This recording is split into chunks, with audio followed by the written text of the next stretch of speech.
Okay, Okay. recorded. Okay. So yesterday we stopped here. Sero says there are varieties of people. Also, there are varieties of mind. It will be like that forever. We cannot reject what is bad. We are killing bad people, arresting them, and sending them to prison all the time, but bad people still remain in society. There are cigarettes, alcohol, drugs, games, gambling. All these are dangerous for everyone, for the society. But in most countries, all these will remain.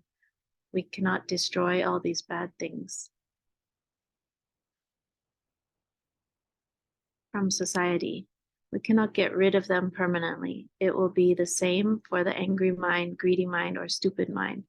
But what we can do is change ourselves by doing good deeds.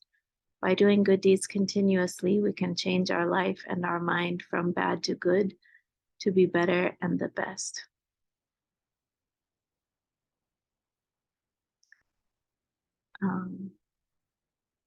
Yes, I think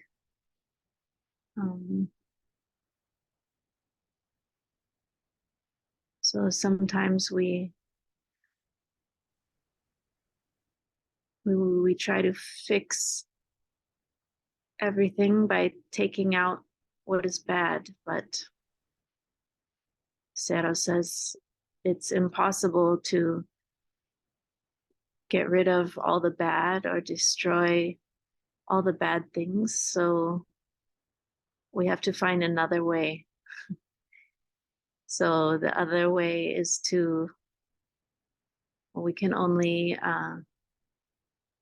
work on ourselves, not the outside. The outside, maybe we cannot change, so we have to change inside to be able to face these bad things and not be affected.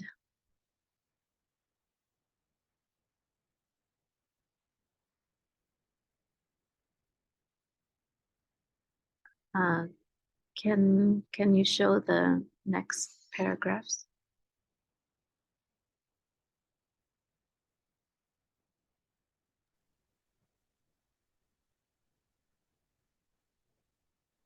Let me see. Thank you.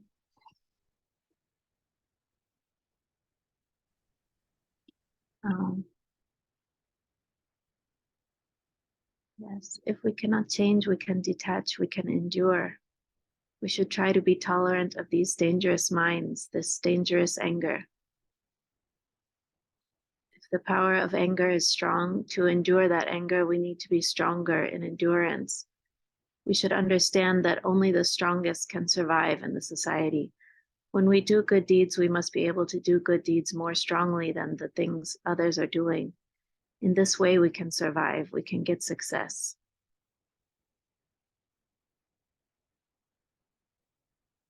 When we are helping others, we must be strong to help others. Only the strongest can survive for the long term. In education, business, and curing disease, we should emphasize to be strong in whatever we do. Even for the disease that cannot be cured, we can improve with the power of doing good deeds. If the disease is serious, dangerous, we must be able to do good deeds more seriously. In this way, we can survive, even if we cannot cure the disease. I think here Sero is talking about using good deeds as medicine, like Dhama medicine. So if we are improving the quality of our mind by good deeds, then our body can also improve. And we have many stories of this inside the center. Also, there are some videos. Maybe at some point we can watch some videos in the class. because some people tell about their experience living with the disease long term inside the center. So there are some cancer patients, for example, they live with cancer for many years, doing meditation and Dhamma good deeds inside the center. So outside, they may pass away quickly, but because of the quality of their mind, they are not worried for their health. They are doing good deeds happily, and the disease, even if it cannot be cured, it is stable inside their body. So they are just living together with the disease.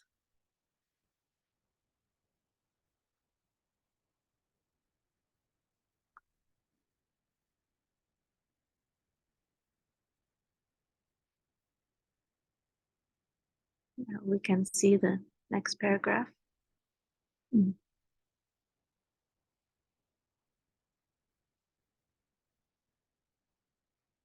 Oh, okay. I think the next section is in the group I posted yesterday.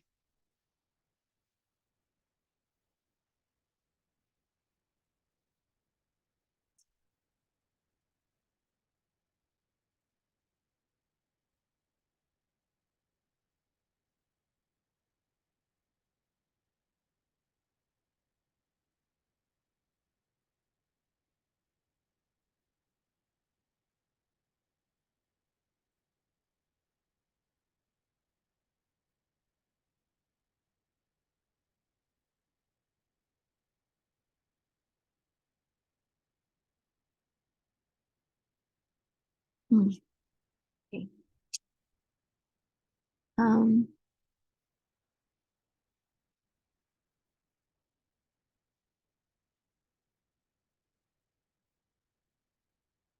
So when we are facing mind with strong anger, we have the chance to strengthen the power of tolerance in our mind. This mind, the anger, can spread from one mind to another easily. Therefore, whenever we meet with that person or think about that subject, our mind will get angry easily. At that time, we have the chance to control that mind with the power of good deeds.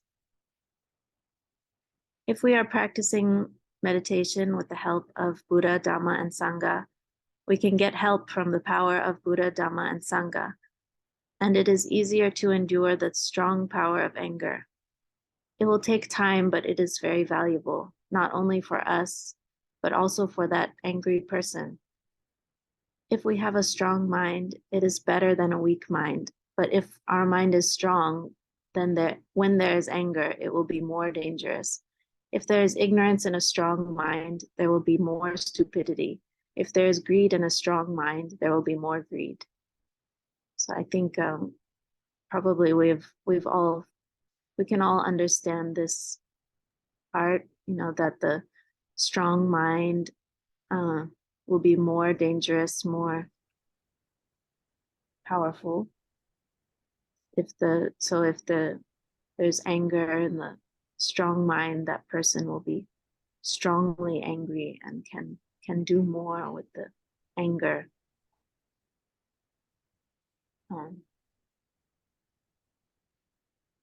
So when facing the mind with strong anger, we have the chance to strengthen the power of tolerance in our mind.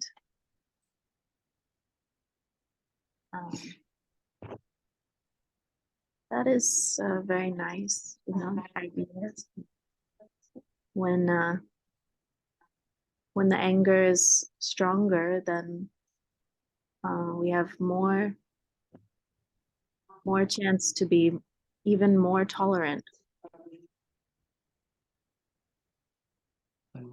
So that's good. Then, we may look negatively on the anger, but if we think, oh, this is my chance to practice tolerance, the more anger, the more I can practice my tolerance, then this is very good.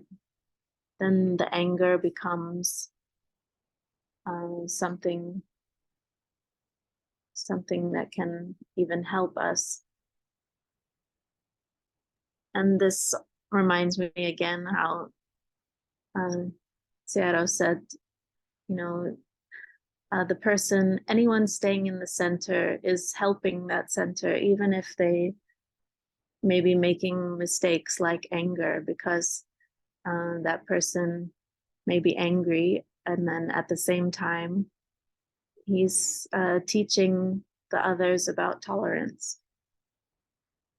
So we can see in the center, even the bad deeds are kind of transformed into good deeds. Whereas in the society, when someone is angry, people may just shout at that person and go away. So the anger may just spread from one person to another and cause more and more bad things.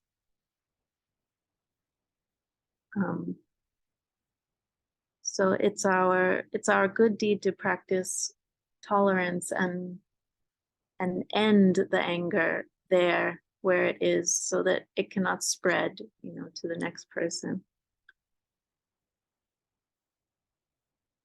So yes.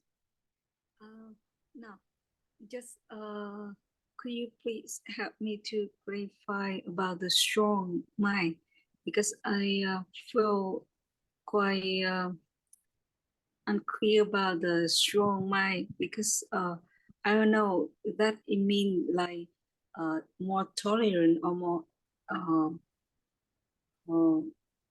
patient or more intelligent, or what about the quality of the strong mind, because in the later sentence, when there is more ignorance in the strong mind, there will be more stupidity. So yes. that's why I am not sure that I understand about the strong mind in the first sentence and the strong mind in the later sentence. Yeah. Okay. Thank you. Yes. Yeah. Sure. I see what you mean. Yes. Often we talk about the strong mind as having the good qualities. It sounds like a good mind is a strong mind, like clear and intelligent and powerful, right? Maybe the strong mind. But I think here, like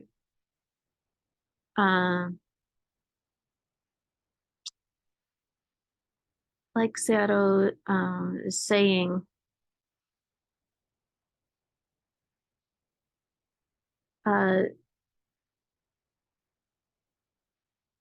like the mind with a lot of force behind, like someone who is strongly believing in themselves.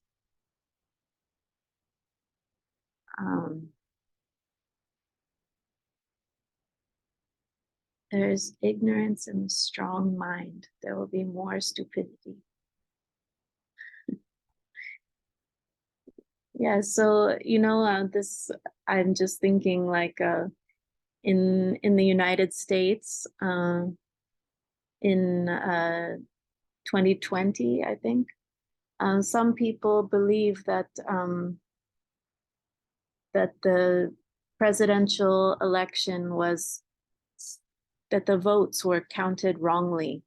So some people became extremely angry, and they they come together in their anger, and they, as a group, they invade and they break inside into the Capitol building in Washington, D.C. in the United States, our government Capitol building, and they force, with weapons inside the building, and they want to cause harm to some of the government officials who they believe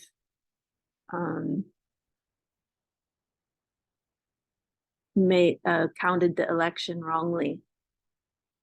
So their minds are very strong, very determined, but behind is the wrong information and wrong thinking.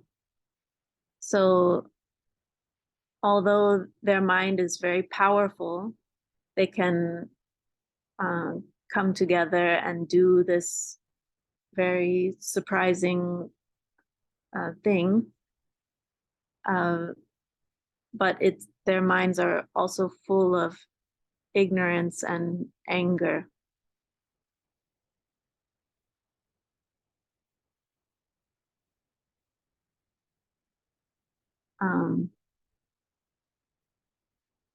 So I think maybe Seattle means a strong mind, like a powerful mind. And it can be powerful in a positive way, or powerful with the negative qualities. Does that make sense? Yeah, thank you, Saya. Yeah. You're welcome. So the strong mind need to come with the right view, right? Yeah. Yes, then it can be powerful in the positive direction. Otherwise, it can cause a lot of damage. Thank you. But we should understand that strength is useful. There will be less danger if there is anger in a weak mind. So when we are facing with the strong, angry mind, we should take the chance to change our mind to be stronger than the other angry mind. This is not only for us, but also for that angry mind or angry person. For that person, it is sure he cannot control his anger. That's why we have the chance to help him, to help that mind, to solve the problems of that mind. In fact, the mind in anger is the mind in trouble by itself. He cannot solve that problem by himself. He needs help, or he will make problems to others. This is the way to solve the problems of the angry mind. He is sending messages. I am in trouble. I cannot solve this by myself. I need help. I am making problems to others because I'm in trouble. I cannot control my anger. If someone can help me, please help me. That is the message. That is the truth about the anger. With this right understanding, we should try to help him by solving the problems of anger. So I think we can all relate to this, and Sayadaw expresses this extremely well, very clearly, what we are actually feeling when we are very angry. Because, sometimes even though we're so angry and maybe shouting at someone, but actually we want someone to come and give us a hug, we want someone to come and calm us down and tell us it's okay, this kind of thing. But sometimes because of our anger, we just are encouraging the anger in the other person, so they cannot come to us and help us to solve our anger. Maybe we spread anger to the next person. But Sayadaw, I've heard Sayadaw talk about this to people in the room with the angry person as the angry person is expressing their anger. There have been some kind of mental people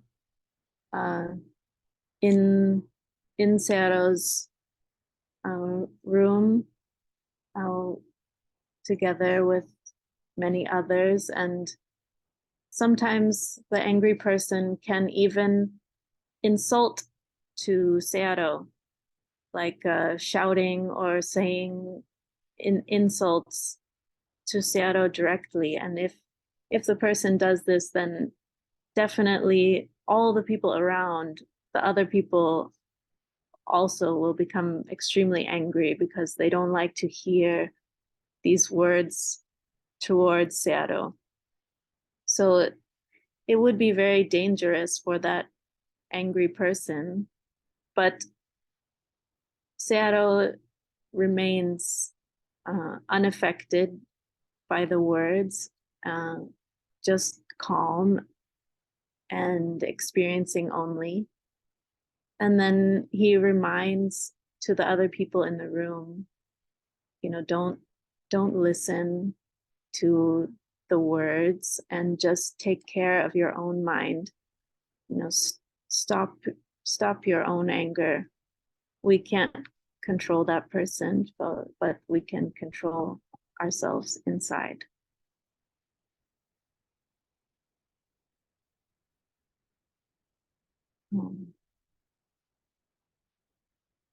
Would someone else like to read the next part? Yes. Great. Can I read? Yes, please. Where is that? It is just we just need to control, right? This is the spot. We just need to control our mind, our own mind to be stable, and to say nothing, to do nothing, just to endure the anger, or to detach from it with the right understanding that it is not something. It is just nothing, just the appearance and disappearing process of impermanent nature only. By knowing this truth of the anger and everyone, we should try to overcome the anger by making no response. Okay, great.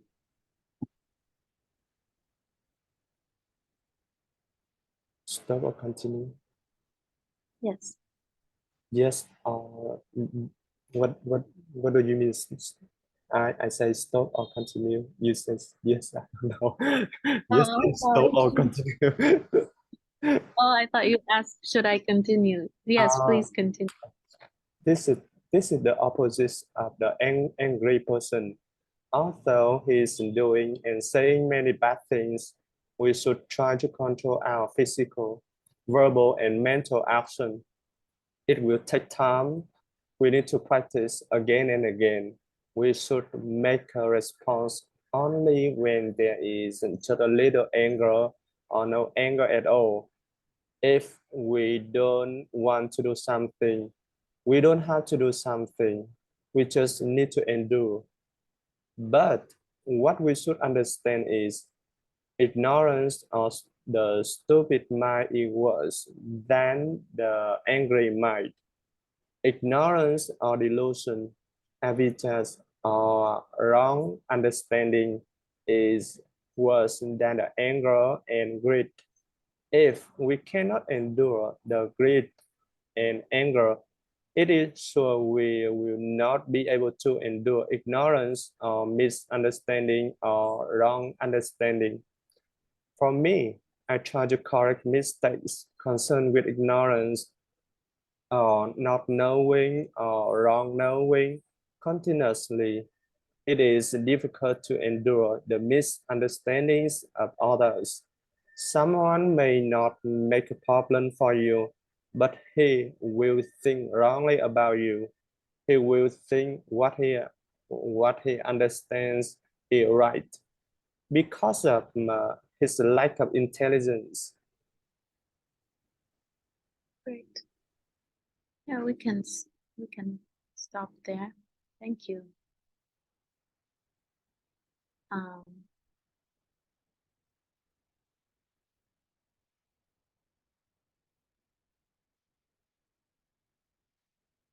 Yeah, so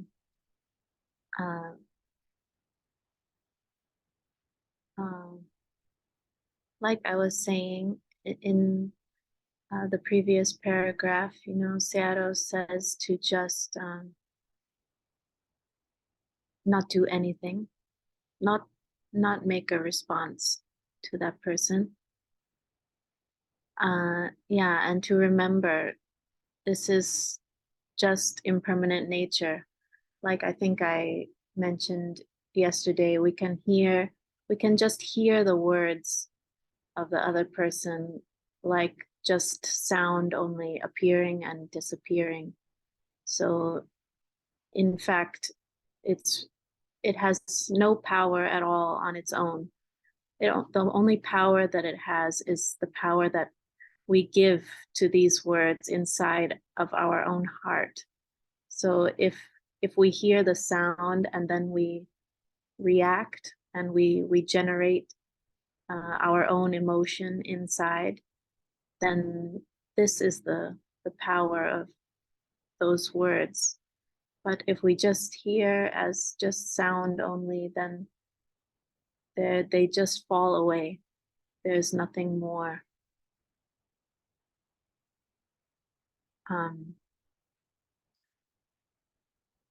Yeah, so Seattle says, be like the opposite of the angry person. So he may be doing many bad things, and we can control ourselves.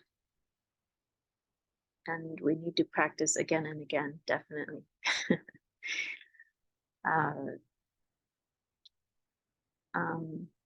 I think at one time I asked Seattle about what I should do when I'm angry at someone, and Seattle told me not to speak when I'm angry. So I try to use this advice, and when I'm angry, not to say anything. Sometimes I cannot resist, or my anger is strong, and even though maybe I can hear Seattle's words not to say anything, but I strongly want to say something, and I say something. But every time I can see, you know, Seattle's advice is better. And the times when I say nothing, the result is better. Because later, you know, when the anger is gone, then I regret the things that I say or the behavior that I show. So I wish at that time I had stayed silent. Even in the moment of anger, it seems like a very good idea to say the thing you want to say back with anger. But later, when the angry mind has disappeared, it's very clear. Saying nothing is better. And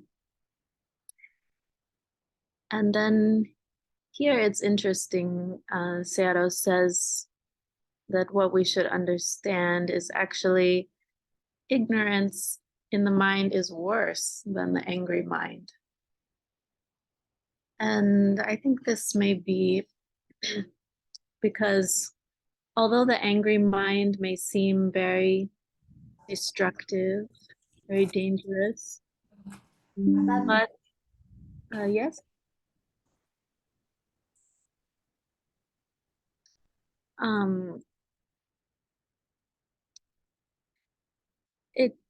The angry mind may seem dangerous it can be very dangerous, but also it is even uncomfortable for that person who's angry.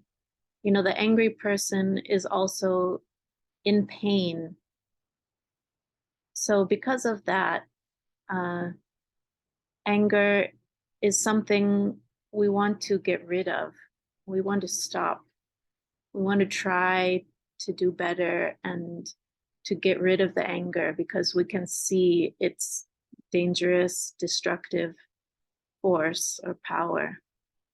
And because it's painful, it does not feel good to be angry. It's like taking poison. But for ignorance,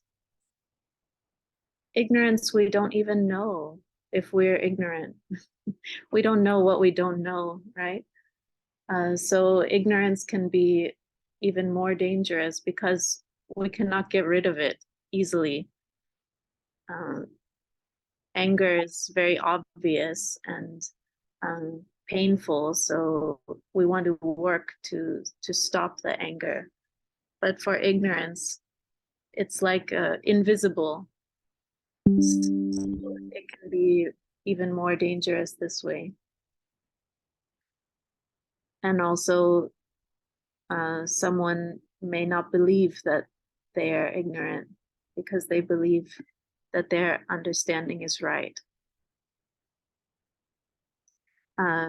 So Sayadaw says, if we cannot endure greed and anger, then for sure we will not be able to endure ignorance or misunderstanding or wrong understanding.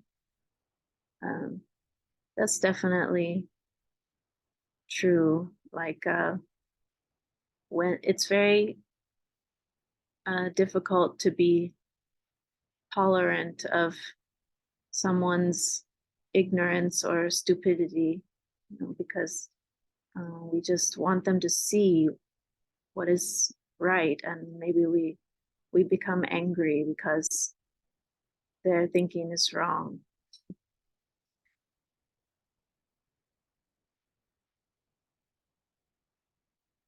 So Sayadaw says that he tries to correct the mistakes concerned with ignorance or not knowing or wrong knowing continuously. So this is actually like the most difficult job, helping people to come out of their ignorance, because ignorance is very deep.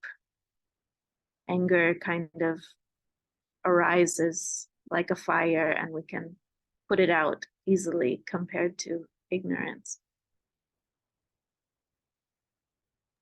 Is there any signal to identify ignorance? Yeah. Well, it can be difficult, because if we're talking about what we think is right versus what another person thinks is right, then we may not know.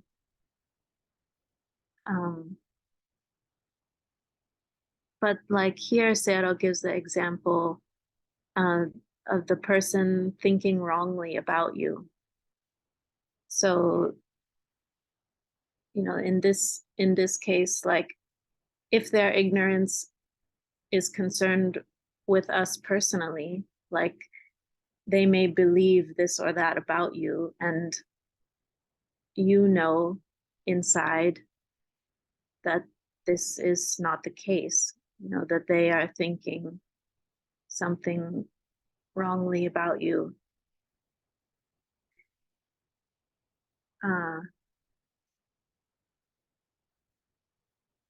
Or like the example that I gave about the people invading our Capitol building.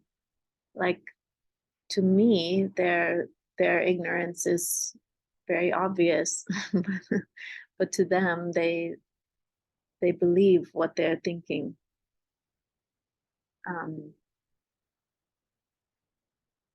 I think when the ignorance is inside of us, if you mean like how to detect our own ignorance, this can be impossible until we are practicing meditation and learning about Dhamma. I remember when I joined my first meditation course, and the teacher said, talked about that there is no self. I couldn't agree. I didn't see that this is possible, what he's saying, that there's no self. And I believe my own thinking, my own idea.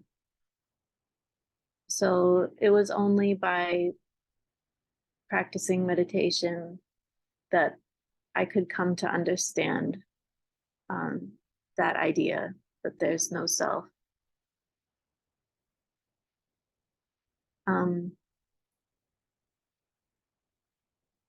So I think maybe sometimes there's no way to know about the ignorance directly, and maybe it depends on our good karma if we're able to come across the right information.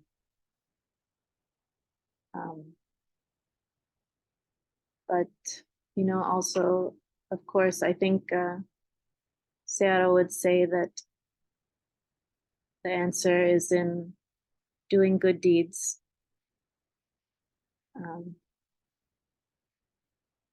That the more we can do good deeds, the more we will be reducing our ignorance, maybe directly or indirectly,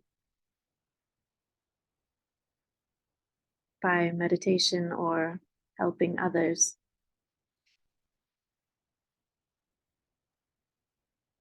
Yeah, I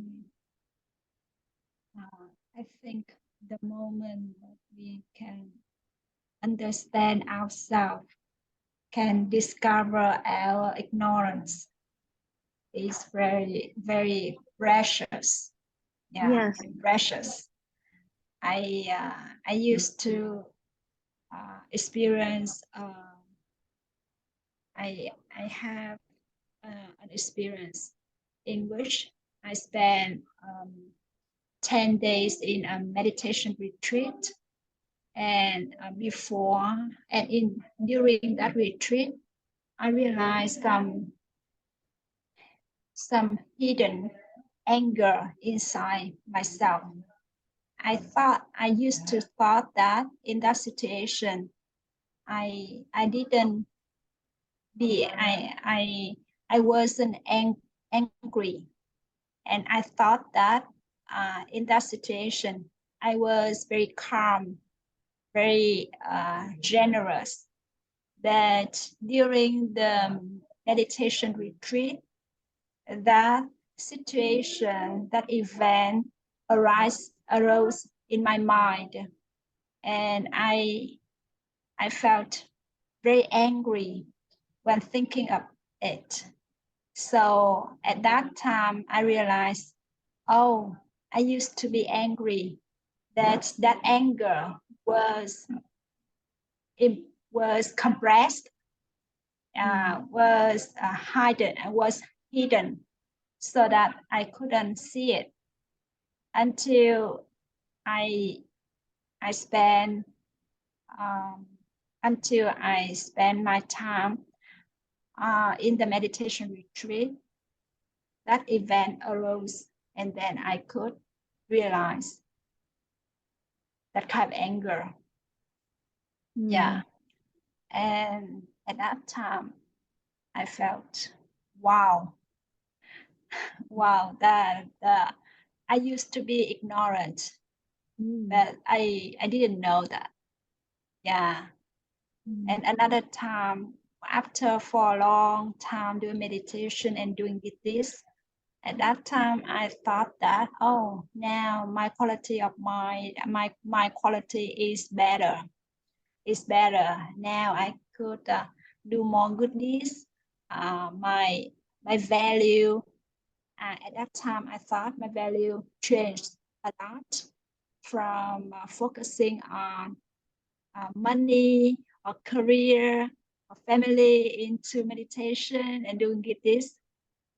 That when I was mindful on my choice, and when I had an opportunity to do a job, I prefer the job with higher salary than a job with low salary and more chance to do goodness. And at that time, I said, "Wow!" So my quality, my quality hasn't changed much. Yeah, hasn't changed much. I thought that, but it wasn't like that. So I realized my ignorance. Oh, I didn't understand myself. Just when being aware of my action, of my decision, I could understand, I could know more about myself. Yeah. And even though I realized I'm not good enough, I'm not generous enough, but that moment for me, to me, was very precious because I know more about myself. I know more about my ignorance. That's good. That's good that you took it as something precious and you were not disappointed or disturbed by it, because it's true. We need to see these things, right? Those are great examples. Suddenly seeing the things that we didn't know before.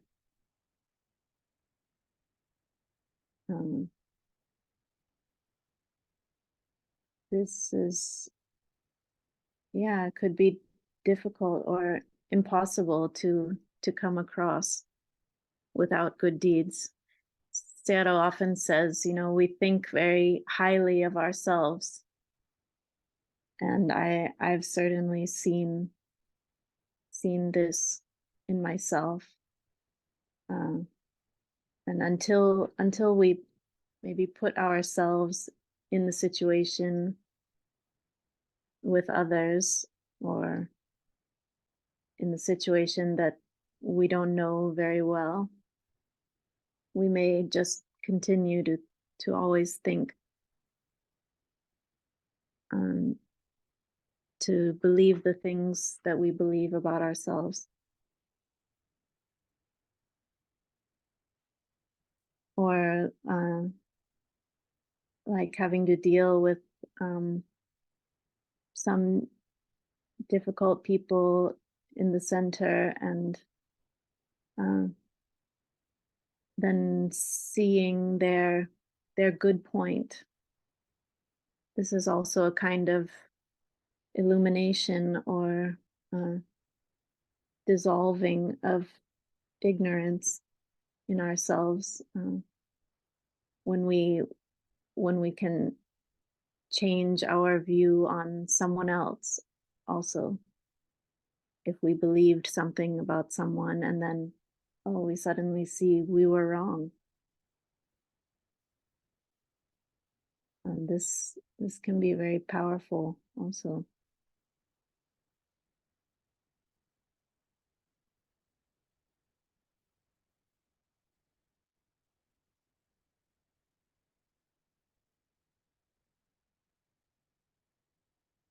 I think normally for myself, normally when I close my mind,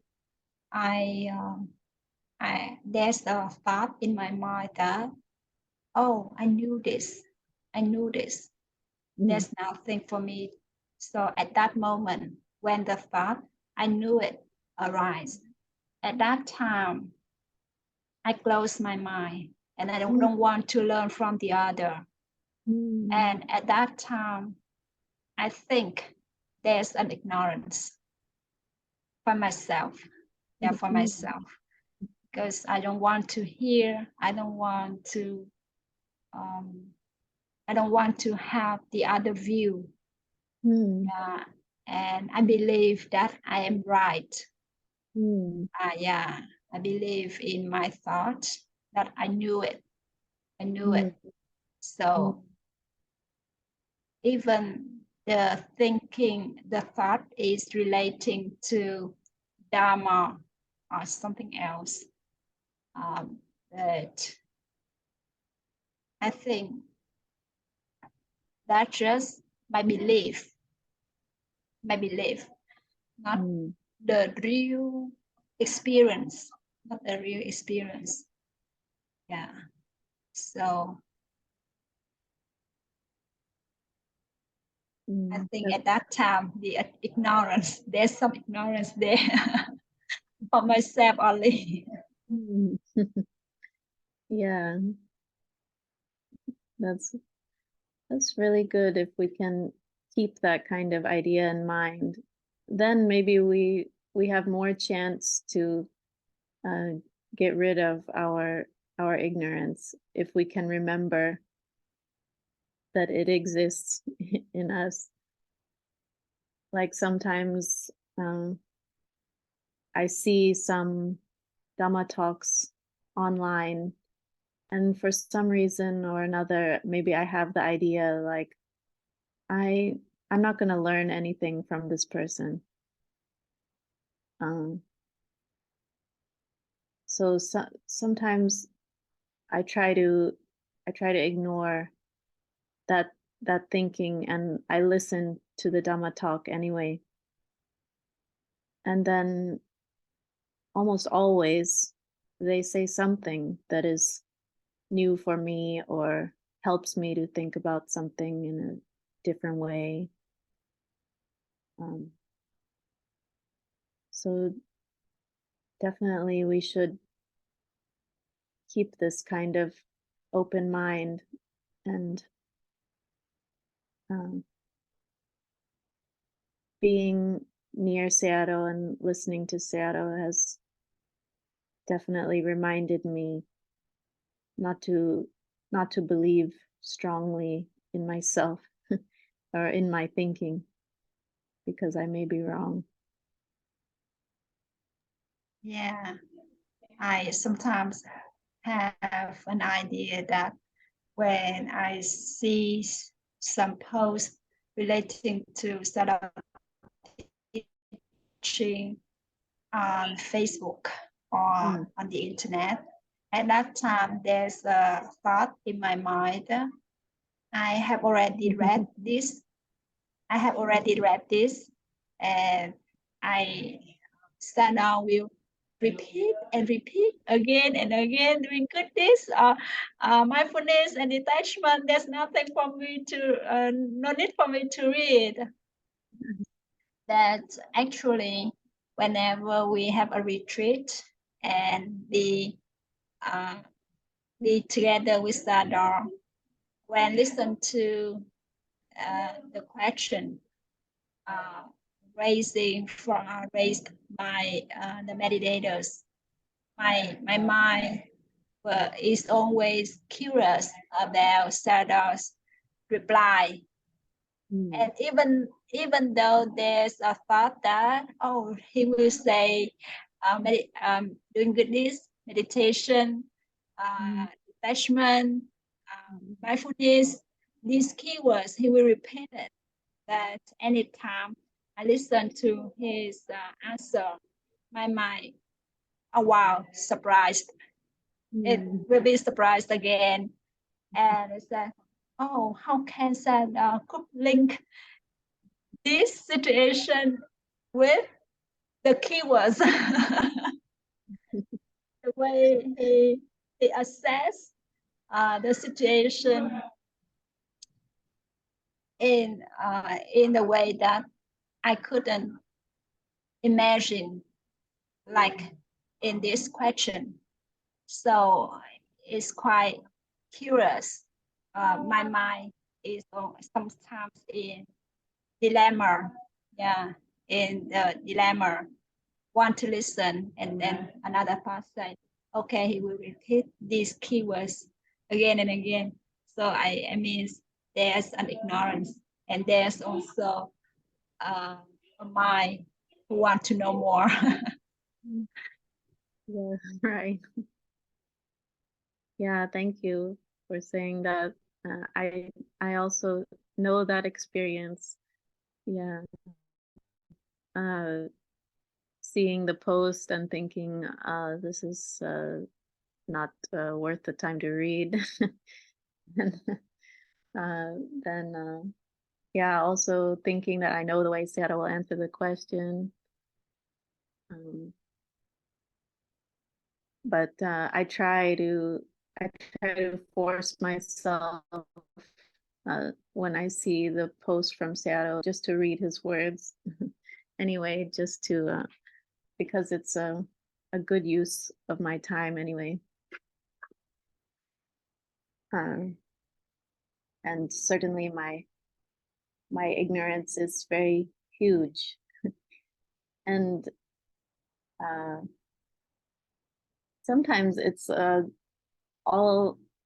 we can do, or the best we can do, is just to realize that we are ignorant or we don't know. Even if we don't fully know what is right or what is the truth, at least we know that we don't know, or that what we thought we knew is not complete, is not the full answer. This is the kind of thing that I often got from meditation retreats and doing meditation for long hours, is just realizing how much I don't know and don't understand. So that realization is valuable in itself. I mean, if we know that we are in a dream, you know, even if we cannot get out of the dream, at least we are more aware.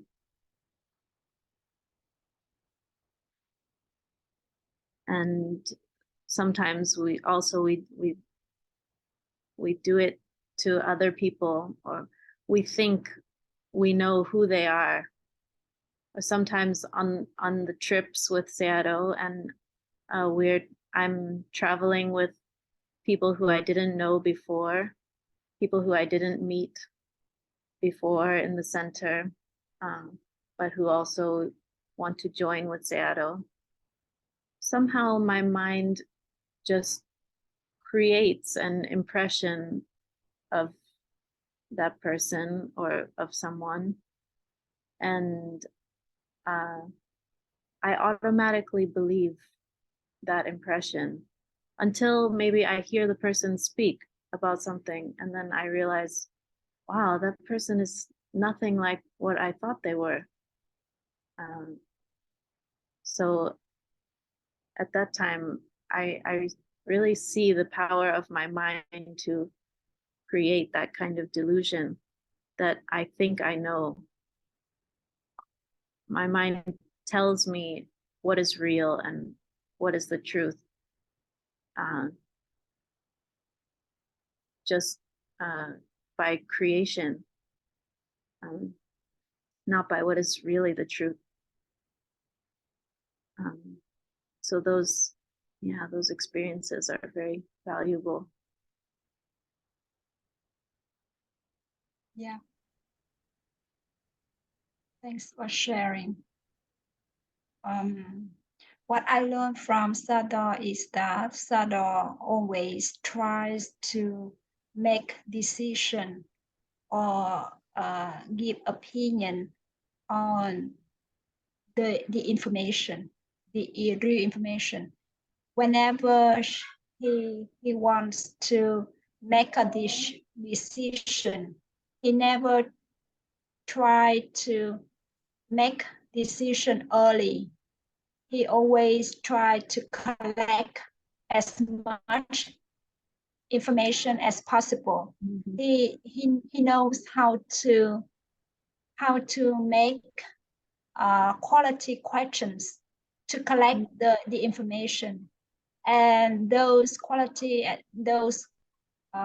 questions are sometimes very strange to me. I have never thought of that kind of aspect. And when he asked me, I don't know why he asked that kind of question, because I never thought in that kind of aspect. So I don't know why he asked that kind of question. And normally I'm not in preparation for answering those questions. So I need to collect more information to answer that kind of question. And when observing the way he makes a decision, I could learn about, okay, we shouldn't imagine the results, the outcomes. Normally I make decision based on my imagination, my thinking of the outcomes of it is not, there's normally a scenario in my mind, and some plans, some scenario, some kind like that. And I believe that my thinking, my thoughts is true, and everything will happen like that. But when observing Sada, he always make decision on time, never in advance, just on time. And at that time, he will base on the information, the real information he has. So gradually, when following standard, gradually when I make decision, I also try to collect as much information as possible, and be mindful when there's any scenario in my mind, and there's any thoughts of fear, because some scenario is created by the fear or by the insecurity, the lack of confidence, something like that. So when we could be mindful of those things, our decision is more precise, and there's no need to do the unnecessary things. Yeah. And through that process, I could realize my ignorance,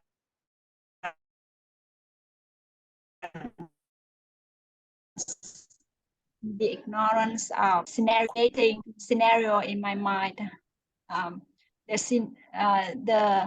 the ignorance of hidden thoughts of fear, lack of confidence, insecurity, yeah, something like that. And I think that is very interesting for me. It's very interesting. Yeah, it is very interesting.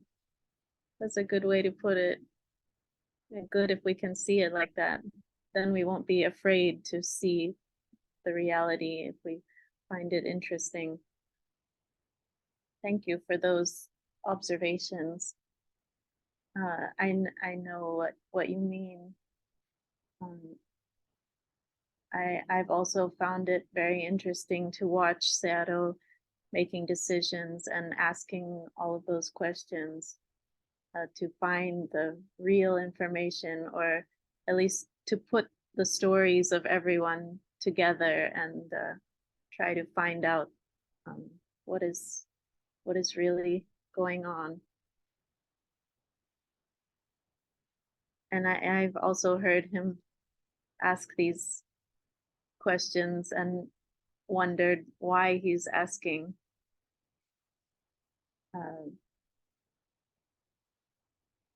Yeah, because I cannot see where his mind is going with these questions.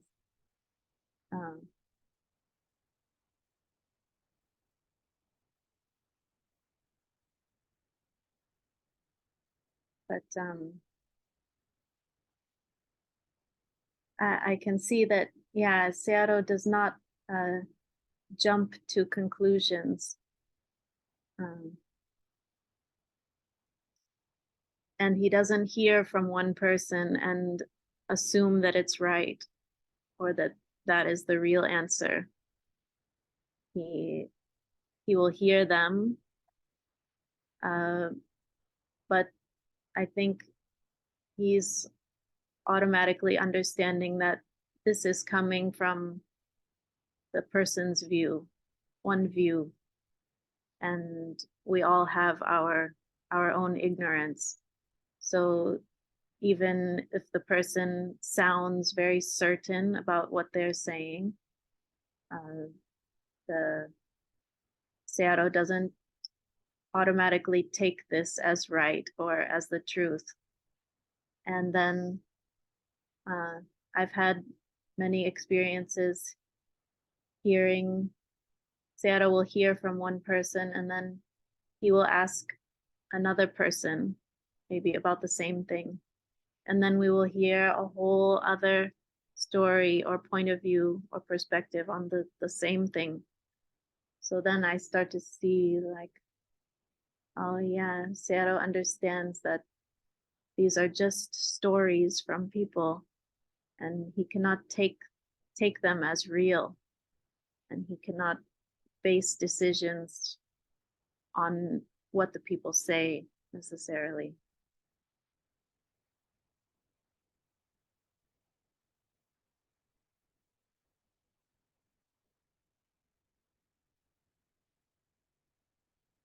And it is very interesting to see how he will make the decision only at the very last moment, or the time when the decision needs to be made, when he could have collected as much information as possible to make the decision. Yeah, I used to ask him about his decision at last moment. I asked him that at that time he decided to buy the Dhama nursing home. Do you remember? And later on, after maybe few months after buying the Dhama nursing home, I asked him, not Dhama nursing home, but TNC Ho Chi Minh established the new TNC Ho Chi Minh. At that time, I asked him, there's some condition not favorable to the new TNC. At that time, why you decided to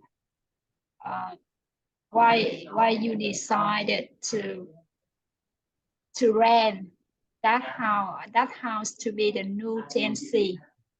So Sarah told me that because there's some support condition information at that time to make decision like that. So he just based on the information at that time, and there's some reason for the conditions at that time to support the his to support the decision to rent that house. So there's nothing to regret. There's nothing to regret. Maybe now there are not favorable conditions for TNC Ho Chi Minh to roll, but it will those conditions are not permanent. They will always change. And by doing good deeds, we will create more favorable conditions to support new TNC. So by us listening to his answer, I realized that he doesn't attack to any of his decision too, even though it's right or wrong. It's just that's just the natural flow of making decision because of this information. So I make that kind of decision, and if that decision is not right, that's because there's some conditions to support that kind of decision, not my decision, not his decision. So if there's unfavorable conditions for that kind of decision, so we just try to do good deeds to change it. That makes me laugh a lot. Yeah, that's wonderful. Yeah, it's great to see how Seattle's doing these things, so many things, making so many decisions. I have such a hard time to make any decision. So yeah, it's very wonderful to be able to see how Seattle's doing that. To see someone with making decisions without ignorance. I mean, he doesn't have the future information, obviously, but he's not using just his own idea or his own thinking.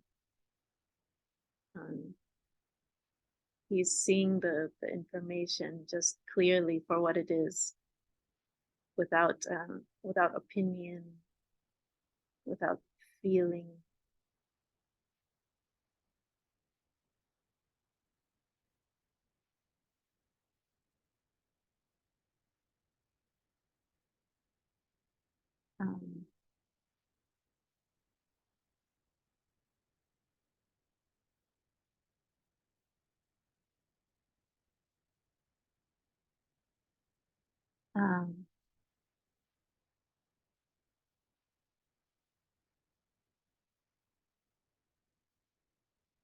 Yes, like here Seattle gives the example that it is difficult to endure the misunderstandings of others, and someone may not make a problem for you, but he will think wrongly about you. He will think what he understands is right because of his lack of intelligence. And this can be very frustrating, if someone has some belief about you or opinion that is not right. So sometimes we have to just endure that, I suppose, and realize that this is part of our karma.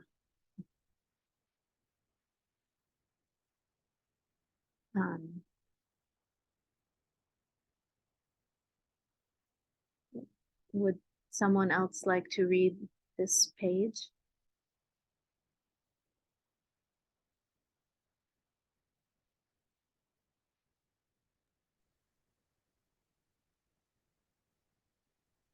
Okay, Ngọc, do you want to read? Okay, but show me this paragraph. maybe these 3 paragraphs. Okay. Because of practicing meditation, I know about myself. Even though I don't know about the others, many people know about me and about Tabawa Central in Myanmar, but most of their knowing are wrong. That's why most of what they say about me and about Tabawa Central is wrong. If I could not undo this, I could not continue doing good deeds. I can undo it. And then I try to correct their understanding. Later, more and more misunderstanding will disappear. Yes, great. Oh, that's the end.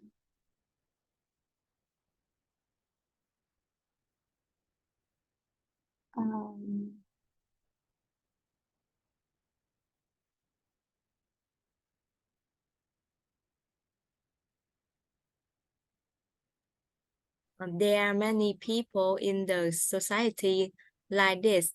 For me, I try to solve this problem. That's why I can undo whatever misunderstand or lack of knowledge there is about me and about Buddha, Dhamma, and Sangha.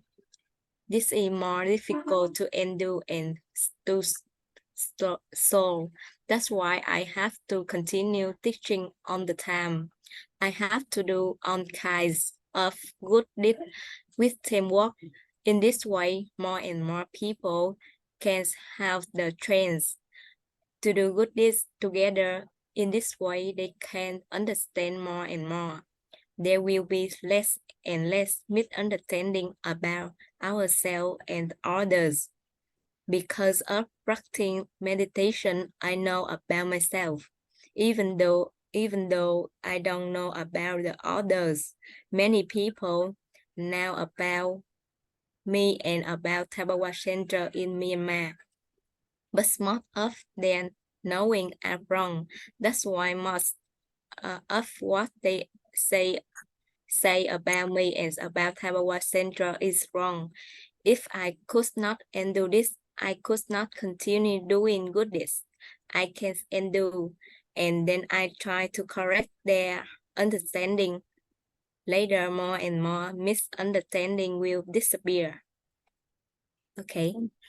Yes, thank you very much. That's great.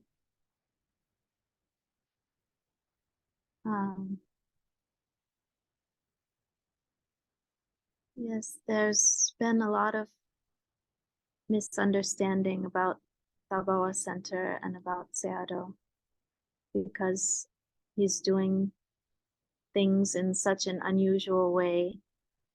It doesn't match together with, it doesn't go together well with people's ideas, the ideas people have about what a meditation center should be, or what is possible or what is not.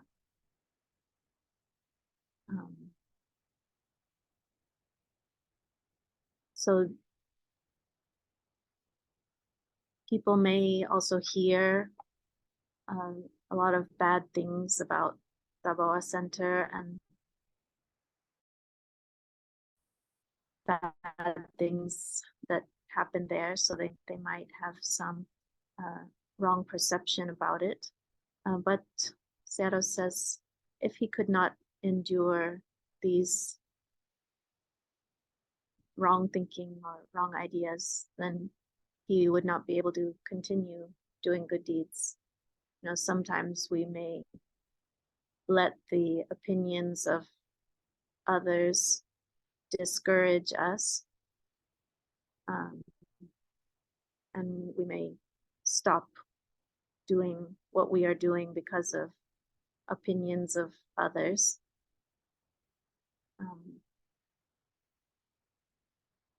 I know for myself, I can become very frustrated if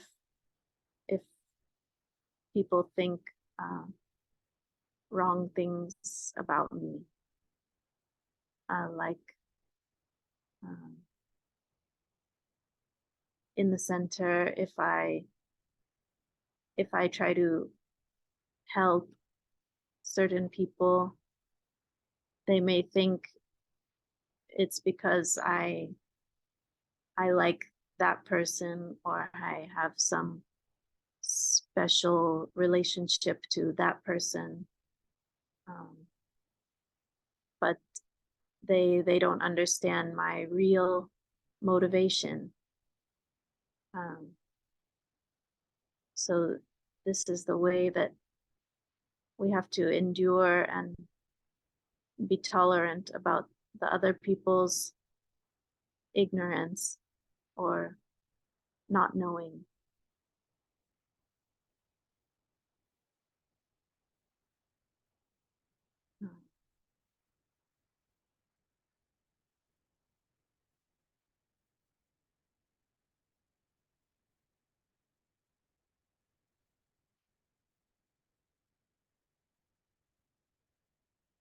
So does anyone have any question or thoughts about this answer from Seattle? The original question is about how to deal with the angry person, the person's angry relative.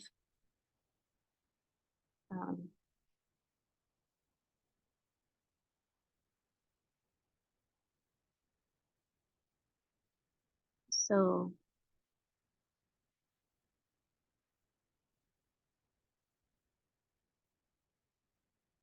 we have to understand about the anger so that we can understand that angry person.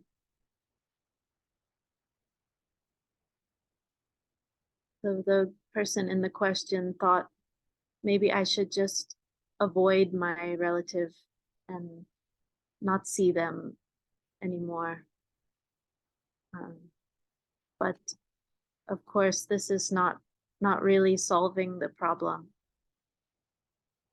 because maybe we can avoid that angry person, but of course there will be the next angry person. We will not be able to avoid all the anger. So we have to take the chance with this angry person to learn about endurance of anger and how to face it. We can face it first by understanding it in ourselves. You know, we can know that we also get angry, and when we are angry, we are in a very difficult position because we don't want to be angry, and it's a very unpleasant feeling. So instead of rejecting the angry person, we can relate to that person as being the same with us, because we also get angry.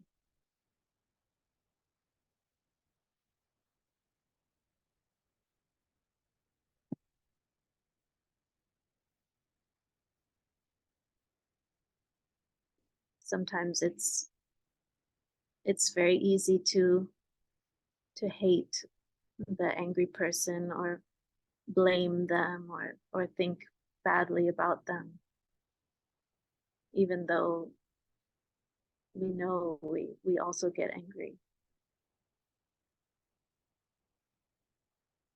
And it may be easy to see the stupidity of the other person's anger. But when we ourselves are angry, it feels very important or maybe very right to be angry.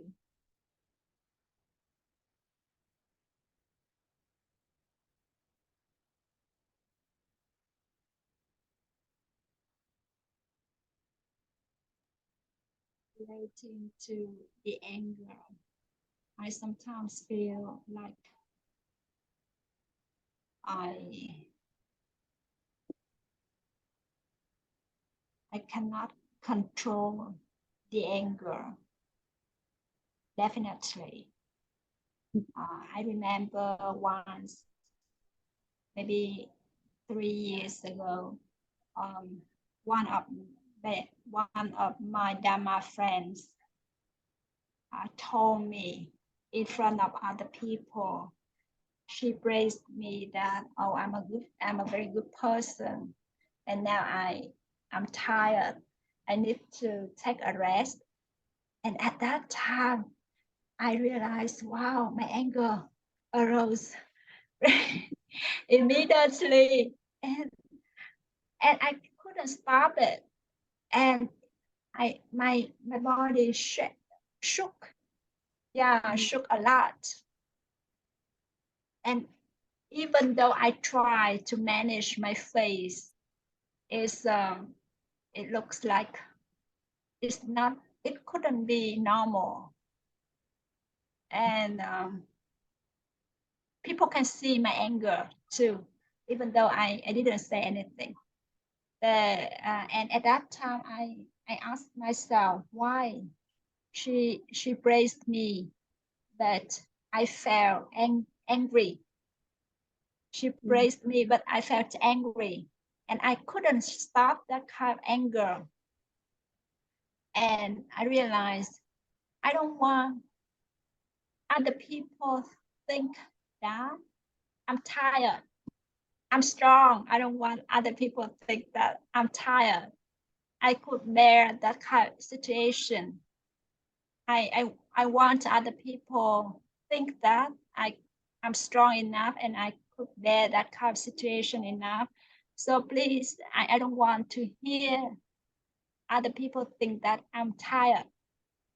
So that's the reason why the anger arose, even though I heard some compliments, some praise about me. So it seems that there's always an image inside about ourselves.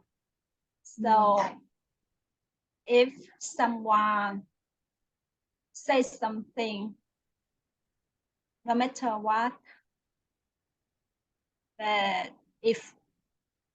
we think that it affects our image, the anger will arise. Yeah.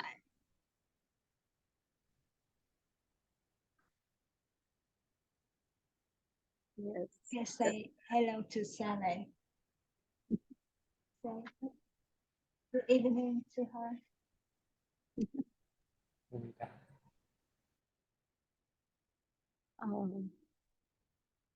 Yes, it made me think, what you said made me think about that I have like a reputation of being calm and peaceful person.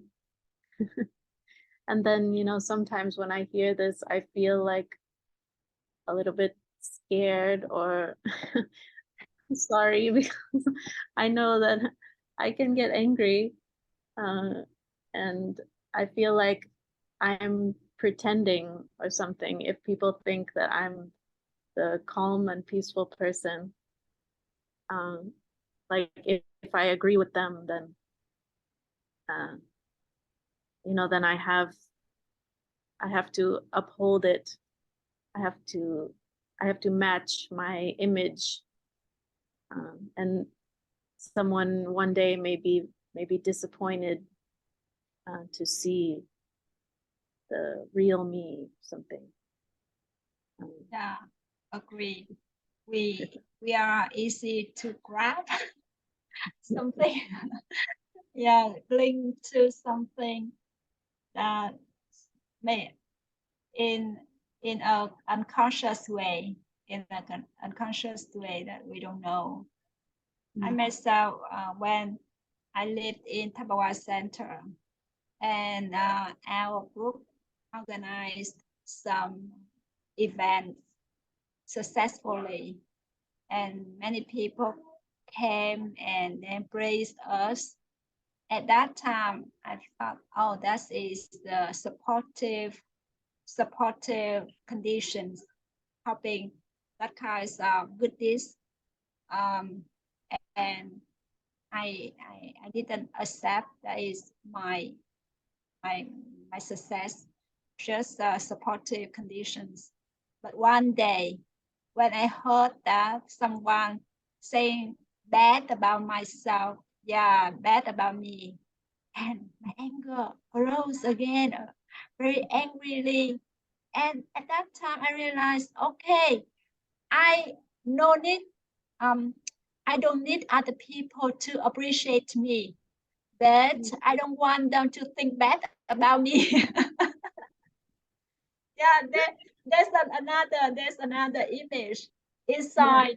Yeah, I don't want them to come across. Yeah, okay, that is supportive conditions, but I'm a good person. You need to admit that.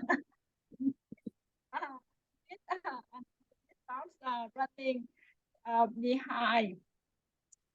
Yeah, sometimes I feel grateful for the anger, because through the anger I could know more about myself. That's a good idea. Yeah, we should. If we can keep that kind of view, we can feel not so bad, about our anger. It is teaching us.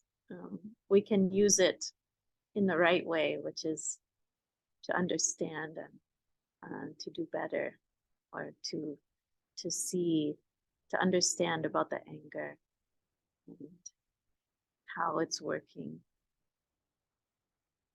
Because yeah, when after I get angry, I may feel very ashamed or embarrassed for myself, and I wish I could just take back that moment and pretend or do it again without being angry. But it's impossible. My behavior is already shown to everyone, and then I want to apologize for myself, but the reality is already there, and maybe they have some negative idea about me now in their mind. So these are all not very useful ways of thinking. So if we can accept our own anger, then also we will be able to accept it more in the others and forgive the others if we can forgive ourselves. When I could accept that, I could do nothing with the anger, and the anger arises thanks to the supportive conditions. When I see someone angry, I feel okay, they are in pain. They don't want to be angry, but the anger comes, and they have to manage. They are trying a lot to manage it, but they couldn't do anything.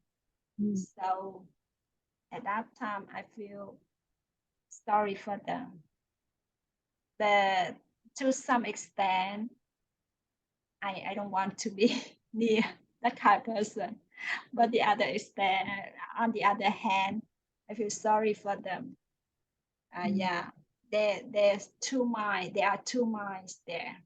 Yeah, one mind feel okay, sorry for them, and they are the victim of the anger, just like me. And the other mind said that they occasionally, sometimes they can be angry, but if they are angry all the time, I don't want to stay with them because it will be the condition to make my defilements increase. So I have a tendency to go away. Yeah, to go away, to run away. So yeah, sometimes I'm a little bit, no, not a little bit. Sometimes I'm coward. That sometimes I want to stay away from Habawa Center. Yeah. That's why we need teamwork, right? Because it's too much for one person. if we are trying by ourselves, yeah, we won't be able to always be strong. So we can hand off that angry person to the next strong person who has the energy when we are working as a team.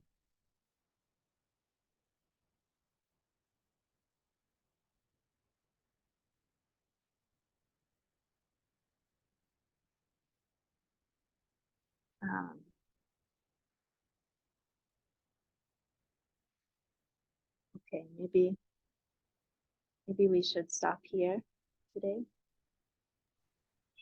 Yes.